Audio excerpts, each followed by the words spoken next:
Welcome to EM educator. आज हम active and passive voices पढ़ने वाले हैं। Active and passive voice English grammar में बहुत ही ज़रूरी है। जो HSC, SSC and competitive exams के लिए तैयारी कर रहे हैं उनके लिए ये बहुत ही ज़रूरी है। Compare the following sentences. हम कुछ कंपैरिजन देखेंगे सेंटेंसेस में, जिसे हमें बहुत अच्छी तरह से समझ में आए कि एक्टिव और पैसिव वॉइस क्या होता है। पहला सेंटेंस दिया गया है, Shri Vajpayee inaugurated the exhibition. Shri Vajpayee subject है, इनऑगरेटेड वर्ब है, द एग्जीबिशन ऑब्जेक्ट है। बराबर। सेकेंड सेंटेंस दिया गया है, the exhibition was inaugurated by the Shri Vajpayee. The exhibition ये सेंटेंस के लिए सब्जेक्ट है, वॉज इनॉगरेटेड वर्ब है, बाय श्री वाजपेयी ये हो गया ऑब्जेक्ट। अब ये जो दोनों भी सेंटेंस है, अगर आप ठीक तरीके से देखें तो क्या देखेंगे, पहले एग्जाम्पल में जो सब्जेक्ट था वो दूसरे एग्जाम्पल में ऑब्जेक्ट बन चुका है। जो पहले एग्जाम्पल में ऑब्जेक्ट था वो पहले दूसरे एग्जाम्पल में सब्जेक्ट बन चुका है, और जो क्रिया दी गई थी वो भूतकाल में चली गई है दूसरे सेंटेंस में वॉज का इस्तेमाल करके। तो यही चीज वो हमें समझाने की कोशिश कर रहा है कि एक्टिव पहला सेंटेंस है वो एक्टिव वॉइस में है, जिसमें एक प्रॉपर सब्जेक्ट एक प्रॉपर क्रिया कर रहा है और उसका एक प्रॉपर ऑब्जेक्ट है। दूसरे सेंटेंस में वो जो क्रिया थी वो भूतकाल में चली गई है वॉज का इस्तेमाल करके, और जो ऑब्जेक्ट था वो सब्जेक्ट बन चुका है और जो सब्जेक्ट था वो ऑब्जेक्ट बन चुका है। Both the sentences express the same meaning. However, in sentence number 1, the form of the verb shows that the subject did something and therefore the verb is in a active voice. Clearly बताया गया है पहले sentence में, जो proper subject है ना उसने कोई क्रिया की है, वो एक्टिव वॉइस है। सेकेंड सेंटेंस दिया गया है, the form of verb shows that something was done by the object and therefore the verb is in a passive voice. Second sentence में क्लियरली बताया गया है कि जो सब्जेक्ट है ना उसके ऊपर कोई क्रिया हुई है ऑब्जेक्ट के थ्रू, इसे उसे पैसिव वॉइस कहा जाता है। डेफिनेशंस। अब हम दोनों की डेफिनेशंस पढ़ लेते हैं। फर्स्ट दिया गया हुआ है active voice. A verb is in a active voice when it forms shows that the subject himself, herself or itself does something. Active voice में जो वर्ब दिया जाता है, जो सेंटेंस का जो वर्ब है वो हमें ये दर्शाता है कि सब्जेक्ट ने वो वर्ब को किया है, वो क्रिया का परफॉर्मेंस एक सब्जेक्ट ने दिया है, खुद दिया है, उसे हम एक्टिव वॉइस कहते हैं। Passive voice, a verb is in a passive voice when it forms shows that something is done by the subject. Passive voice में जो वर्ब दिया जाता है वो हमें दिखाता है कि ये जो काम हुआ है ना ये काम सब्जेक्ट ने किया है। ठीक है, दोनों में डिफरेंस ये है। ठीक है, अब और अच्छी तरह से समझने के लिए कि एक्टिव वॉइस क्या होता है एंड पैसिव वॉइस क्या होता है, हम इस चार्ट को अच्छी तरह से समझने की कोशिश करते हैं।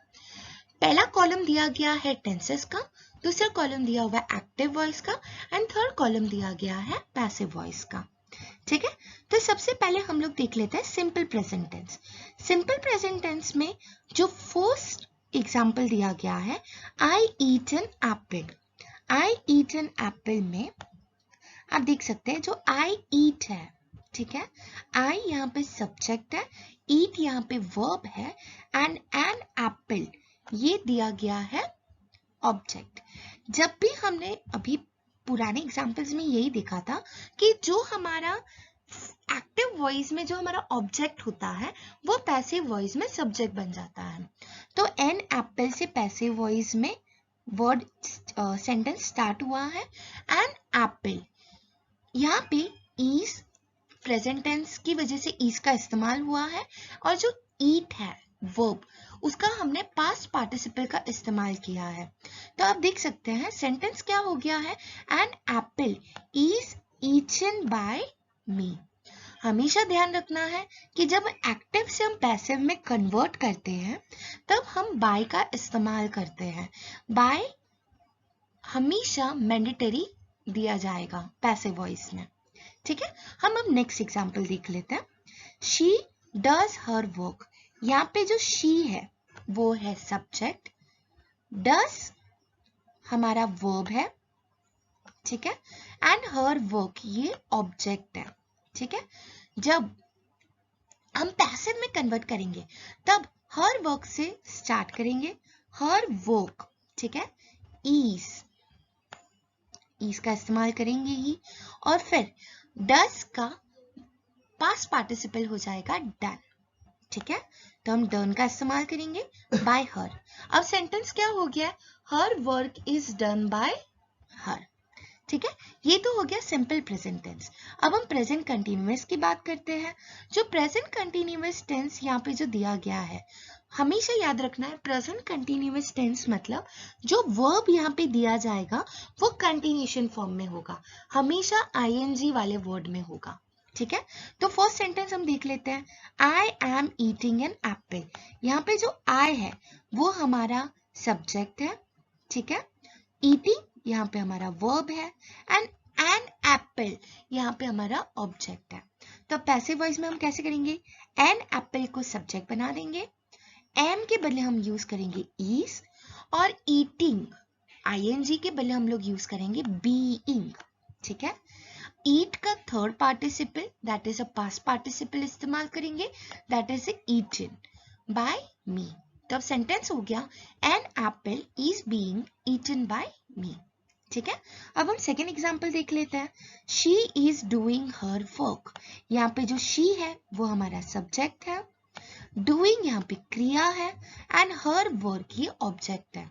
तो अब हम जब पैसिव लिखेंगे तो हर वर्क आगे लिखेंगे, her work is being done by हर, यहाँ पे डू का पास्ट पार्टिसिपल आ जाएगा डन बाय हर, ठीक है। ये आपको समझ में तो आ ही गया होगा। अब हम देख लेते हैं present perfect tense. Present perfect tense का फर्स्ट एग्जांपल दिया गया है, I have eaten an apple, ठीक है। यहाँ पे हमारा जो आई है वो है सब्जेक्ट, हैव जो दिया गया है वो प्रेजेंट को दर्शा रहा है, ईटन यहाँ पे हमारा क्रिया है वर्ब, एन एप्पल, राइट। अब यहाँ पे कन्वर्ट करने के टाइम पे वो क्या हो जाएगा? एन एप्पल हमारा सब्जेक्ट बन जाएगा, हैव का हो जाएगा हैज। अभी ये प्रेजेंट परफेक्ट है इसलिए हमेशा याद रखना कि हमें बीन का इस्तेमाल करना है। तो सेंटेंस होगा an apple has been eaten by me, ठीक है। अब हम सेकेंड एग्जाम्पल देख लेते हैं। She has done her work, यहाँ पे शी हमारा सब्जेक्ट है, हैज प्रेजेंट परफेक्ट दिखा रहा है, डन यहाँ पे क्रिया है वर्ब, ठीक है। अब यही सेंटेंस को जब पैसिव में कन्वर्ट करेंगे तो वो क्या बनेगा? Her work has been done by her, ठीक है। अब हम नेक्स्ट देख लेते हैं सिंपल पास्ट। सिंपल पास्ट में दिया गया है आई एट एन एप्पल, यहाँ पे आई सब्जेक्ट है, एट पास्ट है that is verb given in a past form, ठीक है, क्रिया।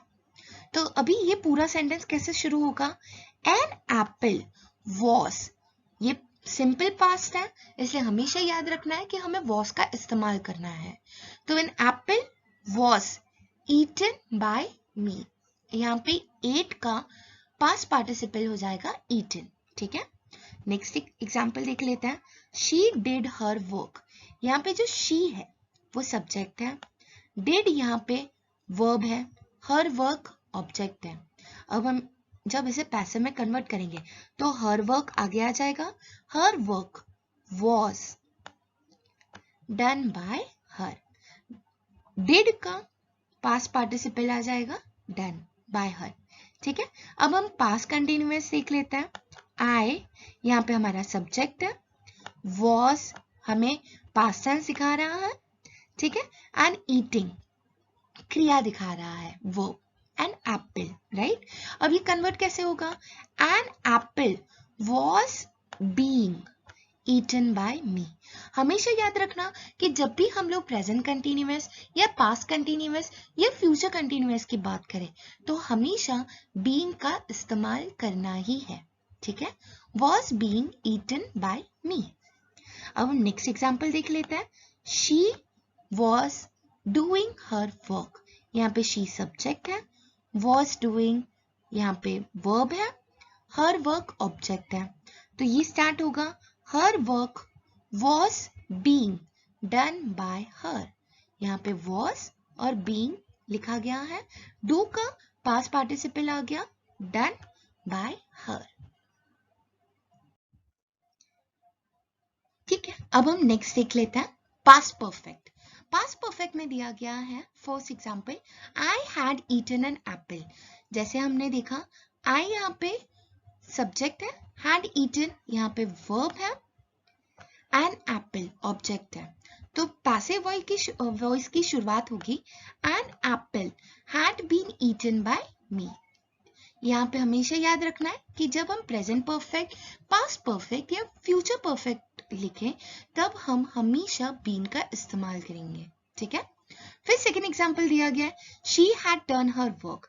यहाँ पे शी हमारा सब्जेक्ट है, हैड पास्ट टेंस को दिखा रहा है, डन यहाँ पे वर्ब है एंड हर वर्क ऑब्जेक्ट है। तो ये सेंटेंस शुरू होगा her work had been done by her, ठीक है। अब हम सिंपल फ्यूचर देख लेते हैं। यहाँ पे दिया गया है I shall eat an apple. यहाँ पे आई सब्जेक्ट है, शेल हमें फ्यूचर टेंस दिखा रहा है, ईट वर्ब है एंड एप्पल ऑब्जेक्ट है, ठीक है। तो अब सेंटेंस होगा an apple will be eaten by me. यहाँ पे शेल का विल हो गया एंड यहाँ पे विल बी का इस्तेमाल किया गया है, ईटन बाय मी, ठीक है। फिर नेक्स्ट दिया गया है she will do her work. यहाँ पे शी क्या है, सब्जेक्ट, विल हमें फ्यूचर टेंस दिखा रहा है, डू यहाँ पे वर्ब है, ठीक है, हर वर्क ऑब्जेक्ट है। तब ये सेंटेंस शुरू होगा her work will be done by हर। यहाँ पे डू का पास्ट पार्टिसिपल आ गया, डन, ठीक है। अभी याद रखना कि फ्यूचर कंटिन्यूअस टेंस में कभी भी पैसिव वॉइस नहीं लिखा जाता है, हमेशा एक्टिव वॉइस ही दिया जाता है। हम एग्जांपल देख लेते हैं, I shall be eating N apple. यहाँ पे आई जो है सब्जेक्ट है, शेल बी यहाँ पे फ्यूचर टेंस दिखा रहा है, ईटिंग यहाँ पे वर्ब का कंटिन्यूअस फॉर्म दिखा रहा है एंड एप्पल, हम इसे पैसिव में कन्वर्ट नहीं कर सकते। She will be doing her work, वो उसका काम कर रही है, ठीक है, इसको भी हम पैसिव वॉइस में कन्वर्ट नहीं कर सकते।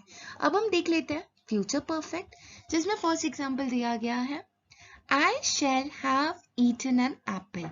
यहाँ पे आई जो है वो है हमारा सब्जेक्ट, शैल यहाँ पे फ्यूचर टेंस सिखा रहा है, ईटन यहाँ पे वर्ब है एन एप्पल ऑब्जेक्ट है।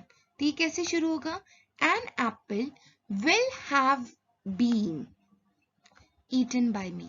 जैसे मैंने आपको पहले ही कहा है कि फ्यूचर परफेक्ट हो, प्रेजेंट परफेक्ट हो या पास्ट परफेक्ट हो, हमेशा बीन का इस्तेमाल करना ही है, ठीक है। अब हम नेक्स्ट एग्जांपल देख लेते हैं, she will have done her work.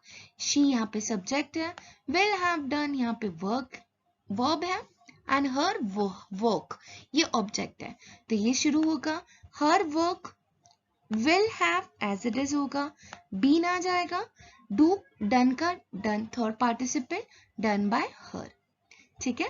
आपको ये टेबल अच्छी तरह से समझ में आ गया होगा, तो हम आगे बढ़ते हैं, ठीक है। अब हम नोट पढ़ लेते हैं। हमेशा याद रखना है कि present perfect continuous tense, past perfect continuous tense and future perfect continuous के लिए पैसिव वॉइस कभी भी लिखे नहीं जाते हैं, ठीक है। अब हम कुछ रूल्स देख लेते हैं जो यूजफुल है जब भी हम एक्टिव वॉइस से पैसिव वॉइस में कन्वर्ट करने की कोशिश करें। सबसे पहला रूल दिया गया है, change the subject I, she और वी इनटू द ऑब्जेक्ट मी, हर और अस। जब भी हम सब्जेक्ट को कन्वर्ट कर रहे हैं, ठीक है, तो हमें हमेशा किस में कन्वर्ट करना है? आई को मी में कन्वर्ट करना है, शी को हर में कन्वर्ट करना है, वी को अस में कन्वर्ट करना है। हमने प्रीवियस एग्जांपल्स में पहले ही हम ये देख चुके हैं कि जब भी हम एक्टिव में जो सब्जेक्ट है वो पैसिव में जाके ऑब्जेक्ट बन जाता है। तो जब भी हम एक्टिव से पैसिव में कन्वर्ट करें तब जो एक्टिव में सब्जेक्ट दिया गया है आई, वो पैसिव में जाके मी हो जाएगा। ठीक है, अब हम सेकेंड रूल देख लेते हैं। सेकेंड रूल दिया गया है change the object into the subject. जो भी ऑब्जेक्ट होगा एक्टिव वॉइस में वो उसमें पैसिव वॉइस में सब्जेक्ट बन जाएगा। जैसे हमने देखा था आई ईट एन एप्पल, वो हो गया था an apple is eaten by me, बराबर। जो फर्स्ट इसमें ऑब्जेक्ट था वो पैसिव में कन्वर्ट होने के टाइम पे सब्जेक्ट बन गया। ठीक है, अब हम थर्ड रूल देख लेते हैं। Use the past participle of the given verb. ठीक है, ईट का ईटन हो गया, डू का डन हो गया, राइट का रिटन हो गया।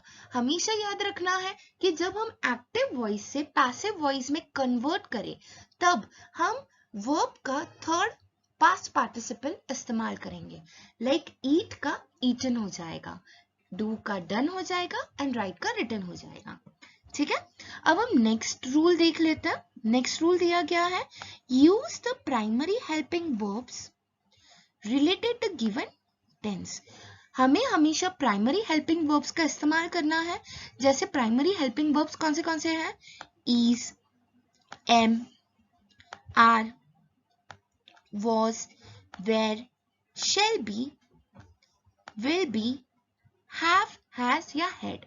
हमेशा याद रखना है कि जब भी हम एक्टिव से पैसिव में कन्वर्ट करें तो टेंस को देखते हुए कि वो कौन से टेंस में है, प्रेजेंट में है, परफेक्ट पास्ट में है या फ्यूचर में है, उसका ध्यान में रखते हुए ही हम उसे चेंज करते हैं। जैसे is and am present tense के लिए हो जाएगा, is, am and are. Was and were past tense के लिए हो जाएगा, shall be, will be future tense के लिए हो जाएगा, have प्रेजेंट के लिए, has भी प्रेजेंट के लिए एंड had पास्ट टेंस के लिए। ठीक है, फिर हम देख लेते हैं use being in all the continuous tense। मैं जब तुम्हें एक्सप्लेन कर रही थी टेबल तभी भी मैंने तुम्हें बताया था तुम सबको कि हमेशा कंटिन्यूअस टेंस के लिए बीइंग का इस्तेमाल करना ही है। वैसे ही जब भी परफेक्ट टेंस लिखेंगे तो बीइंग का इस्तेमाल करना है। अब हम कुछ इंपॉर्टेंट नोट देख लेते हैं। अभी कुछ सेंटेंसेस में ऐसा होता है ना कि वो पैसिव वॉइस में ही होता है। जैसे हम यहाँ पे कुछ एग्जांपल्स देख लेते हैं। पहला एग्जांपल दिया गया है the pines are widely distributed.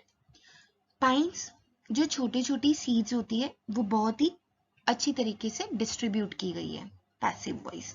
फिर है viruses are grown only on in living cells. Viruses जितने भी है वो लिविंग सेल्स के ऊपर ही ग्रो करते हैं। ठीक है, फिर दिया गया है the budget session has been summoned. ठीक है, जो हमारा बजट है वो जो बजट सेशन दिया गया था वो पूरी तरह से सम्मिलित है। ठीक है, ये जो तीनों भी एग्जाम्पल्स दिए गए उसमें अगर आप ध्यान से देखेंगे तो आप देखेंगे कि जो सब्जेक्ट है ना वो एक्चुअली कोई क्रिया कर ही नहीं रहा है। जैसे इसमें नीचे दिया गया है in the above mention sentences सारे पैसिव वॉइस है जिसमें डियोर ऑफ द एक्शन और एजेंट इज नॉट मेंशन।